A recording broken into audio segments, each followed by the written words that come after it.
Hello children. Today we are going to our new chapter, chapter 6, changes around us. Okay? Changes. देखिए daily life में आप देखते हैं आपके चारों साइड बहुत सारे चेंजेस होते हैं. आप एक प्लांट को देखिए, प्लांट डे बाय डे बड़ा होता जाता है. आप अपने आप को देखिए, आप भी डे बाय डे बड़े हो रहे हो, तो आपके अंदर चेंज आ रहा है. ठीक है. और अपने कपड़ों को देखिए, आप क्या कहते हैं कि हमारे कपड़े छोटे हो गए. आपके कपड़े छोटे नहीं होते, आप लोग बड़े हो गए हो. ठीक है. तो वो चेंज किस में आ रहा है? हमारे अंदर आ रहा है. जो आपके कपड़े, कपड़ों के अंदर चेंज नहीं आया है. आप कर्ड देखते हो, दही, दूध से दही का बनना, वो भी एक चेंज है. आग जलाइए तो आग जल रही है. लकड़ी जलने के बाद आप देखते हो राख बच जाती है, ऐश, वो भी एक चेंज है. फ्लावर देखते हो, एक बर्ड है, कली से फिर फ्लावर में चेंज होता है, that is also a change. So change देखिए क्या होता है, when some or more properties of an object become different then change is said to have taken place. क्या बताया ये कि अगर किसी ऑब्जेक्ट की कुछ प्रॉपर्टी या तो एक या फिर एक से ज्यादा प्रॉपर्टी अगर चेंज हो जाती है, यानी डिफरेंट हो जाती है original position, original shape, position या जो भी प्लेस है वहां से, तो उसको हम बोलते हैं कि चेंज हो गया. सो चेंजेस हम इसमें डिस्कस करेंगे इस चैप्टर में. Reversible change and irreversible change. Reversible change वो चेंज होते हैं जो दोबारा से उसी फॉर्म में आ सकते हैं. ठीक है. Changes which can be reversed are known as reversible change. Irreversible change, the changes that can not be reversed. अब रिवर्स्ड मतलब क्या होता है? एग्जाम्पल से हम इसको समझते हैं. मान लो आपने एक पेपर लिया, पेपर से एक एरोप्लेन बनाया, या पेपर के ऊपर एक एरोप्लेन बनाया. उसके बाद आपने उसको पेंसिल से इरेज कर दिया. अगर आपने पेपर से बनाया एरोप्लेन, तो एरोप्लेन को आपने फिर से अनफोल्ड कर दिया, तो आपको वापस से पेपर मिल जाता है. देखिए जैसे मैंने पेपर से ये प्लेन बनाया, अगर मैं इसको अनफोल्ड करती हूँ तो वापस से मुझे ये पेपर, जो प्लेन पेपर था वो प्लेन पेपर आप मिल गया है. तो इसको हम क्या बोलते हैं? Reversible change. दूसरा क्या करती हूँ मैं, इसी पेपर को बीच से फाड़ देती हूँ. अगर मैंने इसको बीच से फाड़ दिया ऐसे, तो क्या ये वापस से पेपर मिलेगा मुझे? नहीं मिलेगा ना. ये वापस से मैं इसको पेपर नहीं बना सकती. जो ये ओरिजिनल फॉर्म में था, ये स्टार्टिंग में था, वैसा पेपर ये नहीं बना है. तो इसको हम क्या बोलेंगे? Irreversible change. जब मैंने इसके ऊपर बनाया प्लेन, तो वो प्लेन बनने के बाद अनफोल्ड किया, वो था रिवर्सिबल चेंज. और जब मैंने पेपर को बीच से फाड़ दिया, तो वो कौन सा हो गया? Irreversible change. ठीक है. सो सेकंड पॉइंट इसमें क्या है? We can get the object in the original form. जो स्टार्टिंग में फॉर्म थी सब्सटेंस की, वो हमें इसमें मिल जाती है, और इसमें स्टार्टिंग में जो ओरिजिनल फॉर्म थी वो नहीं मिलती है. Then only external properties change. कोई भी ऑब्जेक्ट है उसकी सिर्फ एक्सटर्नल प्रॉपर्टी चेंज होती है, यानी बाहरी प्रॉपर्टी चेंज होती है, अंदर से कोई चेंज नहीं होता. इसके लिए हम एग्जांपल देखते हैं कि मान लो आपने आइस ली और आइस को बाहर रख दिया, तो आइस मेल्ट हो जाएगी. ओके. यानी उसकी स्टेट चेंज हो गई. आपने फिर क्या किया? उसको उठा के फ्रिज में रख दिया. फ्रिज में रखा तो वापस से फिर से आइस बन गई वो. तो ये कौन सा चेंज है? Reversible change. ओके. दूसरा आपने क्या किया? जो आइस मेल्ट हुई थी, आपने प्लांट के अंदर डाल दिया पानी, तो वो पानी पूरा एब्जॉर्ब कर लिया प्लांट ने. क्या वो रिवर्सिबल चेंज है? वापिस से आपको वाटर मिलेगा? नहीं मिलेगा. तो वो कौन सा चेंज है? Irreversible change. इसमें सिर्फ एक्सटर्नल प्रॉपर्टीज यानी स्टेट चेंज हुई, उसमें इंटरनल प्रॉपर्टीज चेंज होगी, यानी वो प्लांट के अंदर चला गया. सो वो इंटरनल प्रॉपर्टीज है. ऐसे आप इवेपोरेशन और कंडेंसेशन, आपके पास बहुत सारे एग्जाम्पल हो सकते हैं. जैसे bud to flower. Bud to flower क्या है? बड यानी कली, बड टू फ्लावर जो एग्जाम्पल है वो किसका है, इरिवर्सिबल चेंज का, कि जो कली है कली से फूल बन जाता है। क्या फूल से वापस कली बन सकती है, नहीं बन सकती, तो ये कौन सा चेंज है, इरिवर्सिबल चेंज है। ऐसे ही आप बर्निंग ऑफ वुड देखते हो, burning of would, so burning of would में राख बन जाती है, क्या राख से वापस आपको लकड़ी मिलेगी, नहीं मिलती है, तो वो भी कौन सा चेंज है, irreversible. You can take one more example. अगर आपने बलून लिया, बलून में हवा भरी, हवा भरने के बाद उस बलून को आपने छोड़ दिया, तो ये कैसा चेंज है, रिवर्सिबल चेंज है, क्योंकि बलून वापस से आप अपनी उसी शेप में आ जाएगा।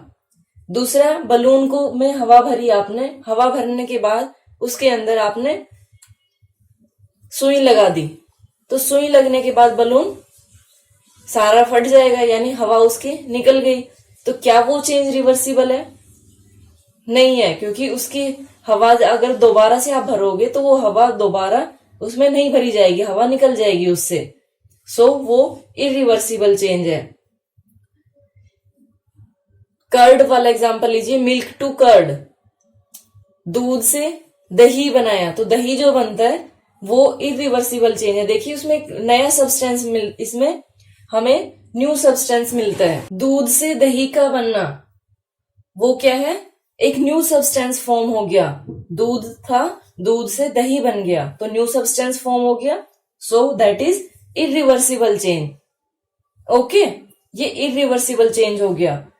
सेम अगर आप देखते हो, इसमें जो मैंने एग्जांपल आपको दिया था कि आपने एरोप्लेन बनाया पेपर से और पेपर को फिर से अनफोल्ड कर दिया, तो वो कौन सा चेंज है, रिवर्सिबल चेंज है। वापस से आपको पेपर मिल गया था, लेकिन जब मैंने बीच से उसको फाड़ दिया तो वापस से हमें पेपर नहीं मिलेगा, वो इरिवर्सिबल चेंज है। सो ये चेंजेस होते हैं, इनको आप अपने आप से भी अपनी डेली लाइफ में देखते हैं कि बहुत सारे ऐसे चेंजेस होते हैं जिसमें डिफरेंट डिफरेंट प्रॉपर्टीज या तो चेंज होती है, या फिर आप ये भी देख सकते हो, एक कपड़ा लिया, कपड़े को जब आप सील देते हो तो सीलने के बाद जो उसमें चेंजेस है वो कौन से चेंजेस है, इरिवर्सिबल चेंज है, कि वापस से आपको कपड़ा नहीं मिलेगा। वो जो स्टार्टिंग में आपने कपड़ा लिया था, कपड़े बनने के बाद जो भी आपने शर्ट पैंट जो भी बनाया है वो बन जाएगा, लेकिन वापस से आपको वो फैब्रिक नहीं मिलेगा, सो वो भी क्या है, इरिवर्सिबल चेंज है। और जो ये वाला चेंज है, इसमें एक आप पॉइंट और ऐड कर सकते हैं कि जो ये वाला चेंज है ये कैसे चेंज होता है, दिस इज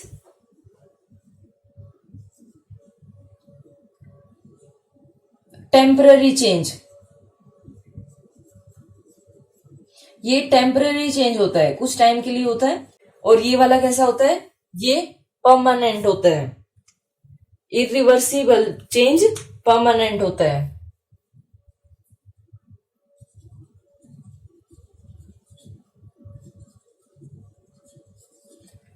जैसे मैंने पेपर को फाड़ा था तो वो परमानेंट हो गया, ये नहीं है कि आपने वापस से उस पेपर को ऑब्टेन कर लिया। सेम जब आप हायर क्लासेस में जाओगे, इन चेंजेस को देखिए ध्यान से सुनना, जो रिवर्सिबल एंड इरिवर्सिबल चेंज है, इन दोनों चेंजेस को फर्दर जाके आप इंक्लूड करते हो फिजिकल एंड केमिकल चेंज। सो जो रिवर्सिबल चेंज होते हैं, रिवर्सिबल चेंज, इसको हम किस में लेते हैं, इसको हम फिजिकल चेंज में लेते हैं। ओके, ये भी ध्यान रखिए, फिजिकल चेंज। और जो इरिवर्सिबल चेंज है, इस चेंज को हम केमिकल चेंज में लेते हैं।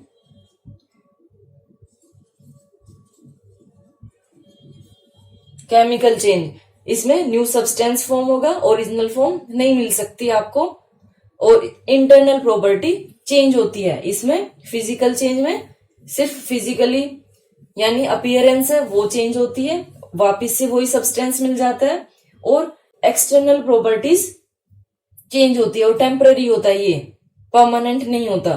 सो फिजिकल चेंज और केमिकल चेंज, फर्दर इसी को हम इनके अंदर इसको इंक्लूड करते हैं, reversible and irreversible change. 7th class में हम इसको देखेंगे। Now next last topic, expansion and contraction of materials. ये देखिए, पहले जो टायर होते थे वो वुडन के होते थे, तो उस टाइम में, अब वुडन के टायर है, आप लोग देखोगे कि वुडन के टायर है और उनको लेके कहीं भी जाना होता है, कहीं कीचड़ में भी जाना होगा, और कीचड़ में जाओगे तो देखोगे कि थोड़े दिनों के बाद जो टायर है वो क्रैक करना स्टार्ट कर देंगे। जैसे आप लोग देखते हो कि जो बूढ़े लोग होते हैं उनके पास जो स्टिक होती है, उस स्टिक को कभी ध्यान से देखना, वो स्टिक पूरी वुडन की रहेगी। हो सकता है किसी के पास ना भी हो वुडन की, लेकिन जो वुडन की हो उसकी बात कर रही हूं मैं, कि वुडन स्टिक है, इसके नीचे आप देखते हो कि ये लोहे का बना होता है, ये वाला पार्ट नीचे ये लोहे का होता है। ये इतनी ब्रॉड नहीं होती, ये सिर्फ आपको दिखाने के लिए मैंने थोड़ी ब्रॉड की है। ये वाला पार्ट लोहे का होता है। तो लोहे का ये किस लिए होता है? क्योंकि बूढ़े लोग है या चाहे कोई भी है, गीले में भी जाना होता है, तो गीले में जाएंगे तो ये नीचे से गीली होगी और ये टूटना स्टार्ट हो जाएगी। तो ये टूटे ना, उसको रोकने के लिए क्या करते हैं, यहाँ पे मेटल का, आयरन का लगा देते हैं। आयरन लगाने से क्या होगा, वो टूटेगी नहीं। ऐसे ही इन टायर में किया गया कि टायर की जो ये बाहर वाली ये लेयर है, बाकी पूरा वुडन का है, ये वाली लेयर ये आयरन का है। अब इस आयरन को कैसे फिक्स किया जाता था कि जो ये साइज है वुडन का, ये बाहर, मान लो ऐसे टायर है और टायर का जो बाहर वाला पार्ट है वो देखते थे कि वो, इसमें देखिए जैसे ये वाला इसके ऊपर है, व्हील है ये, जैसे ये वुडन का पार्ट है, वुडन वाले पार्ट के ऊपर ऐसे ये आयरन की रिंग ऊपर लगाई जाती थी, ये इसके अंदर ऐसे फिट हो गया। तो ऐसे ही आयरन की, वुडन के, ये मान लो वुडन है, इसके ऊपर आयरन की लगाई जाती थी। तो इसको हम कैसे लगाते थे उसकी बात मैं कर रही हूँ। अब इसमें समझना कि जो ये वाला पार्ट है ये वुडन का है, इसके ऊपर आपको आयरन लगाना है।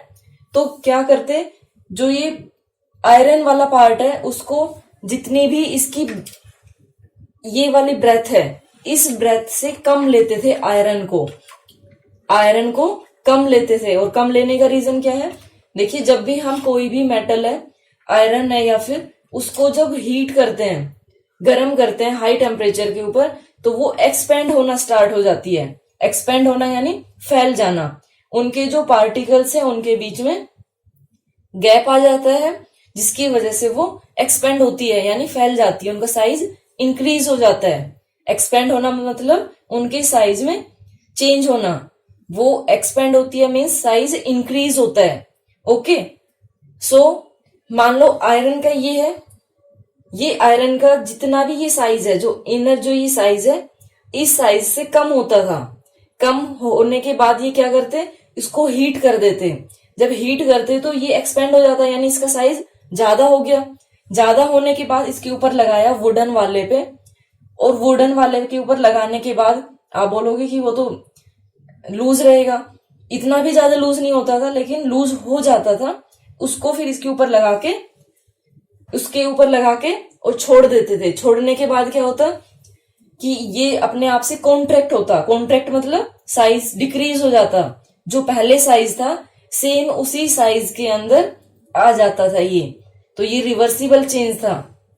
हीट किया, एक्सपेंड हो गया, एक्सपेंड हो गया, और जैसे ही उसको छोड़ दिया कुछ टाइम के लिए, या फिर ठंडा पानी मान लो उसके ऊपर डाल दिया,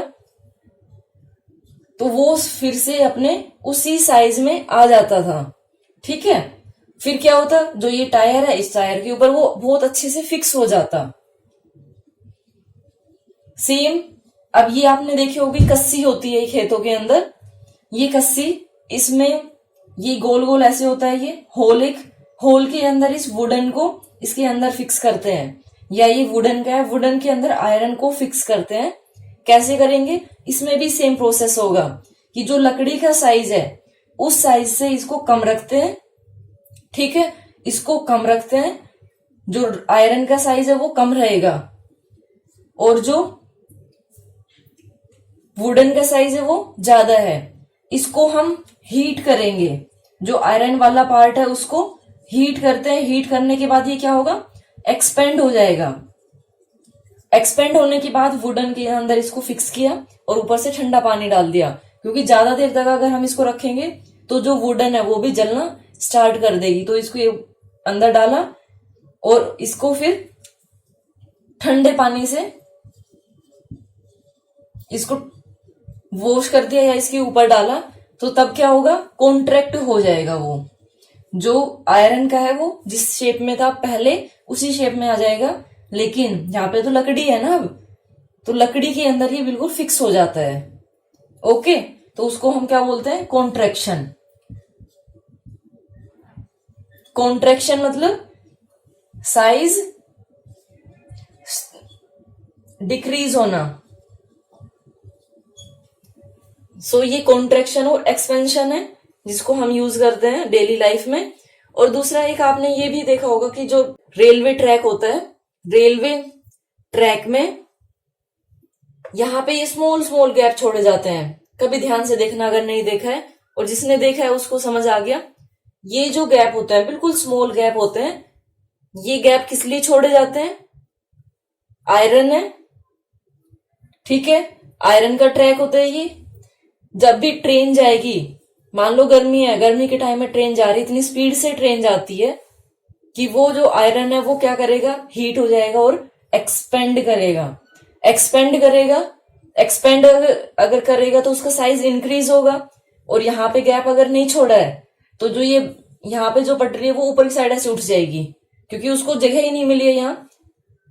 अगर जगह होगी तो वो गैप यहाँ से फिल हो जाता है, ठीक है। तो रीजन क्या है, एक्सपेंड होती है, एक्सपेंड होने के कारण साइज इंक्रीज होता है और वो गैप है जो ये फिल हो जाता है। अगर ये गैप ना हो तब क्या होगा, जो ये रेलवे ट्रैक है ये बेंड हो जाएगा, इधर उधर निकल जाएगा और ट्रेन डीरेल हो जाएगी, यानी ट्रैक से उतर जाएगी। ओके, तो ये भी हम यूज करते हैं। ये हमने बात की है सॉलिड में। सेम लिक्विड में भी होता है।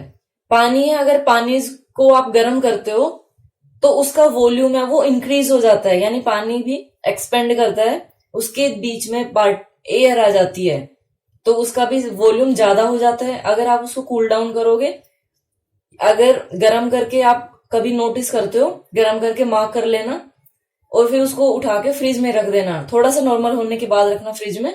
और फ्रिज में रखने के बाद आप देखोगे कि उसका वॉल्यूम है जो पहले वॉल्यूम था उससे डिक्रीज हो गया, यानी उसमें भी कॉन्ट्रैक्शन और एक्सपेंशन है। सेम गैसेस में भी होता है। अगर आप गर्म करते हो, गर्म करना क्या, वो तो आप वैसे ही देख लो कि जब पानी को आपने गर्म किया, बॉईल करने लगता है तो ऊपर स्टीम निकलने लगती है। वो स्टीम देखिए कितना ज्यादा स्पेस ऑक्यूपाई करती है, लेकिन जैसे ही कूल डाउन होगा तो वो कॉन्ट्रैक्ट करेगी। जैसे सर्दियों में आप देखते हो कि जो फोग आ जाती है उसमें, क्योंकि ठंडा मौसम हो गया तो एयर के अंदर जो वाटर वेपर है वो बिल्कुल पास पास आ जाते हैं, जो कि फोग की फॉर्म में दिखते हैं। ओके, कॉन्ट्रैक्शन एंड एक्सपेंशन ये दोनों हमने डिस्कस किए। ये पूरा चैप्टर था। आपका होमवर्क है कि आप लोग मुझे कमेंट सेक्शन में बताएंगे अपनी डेली लाइफ का कोई भी एक reversible and irreversible change. Okay, thank you so much for watching my video and have a great day.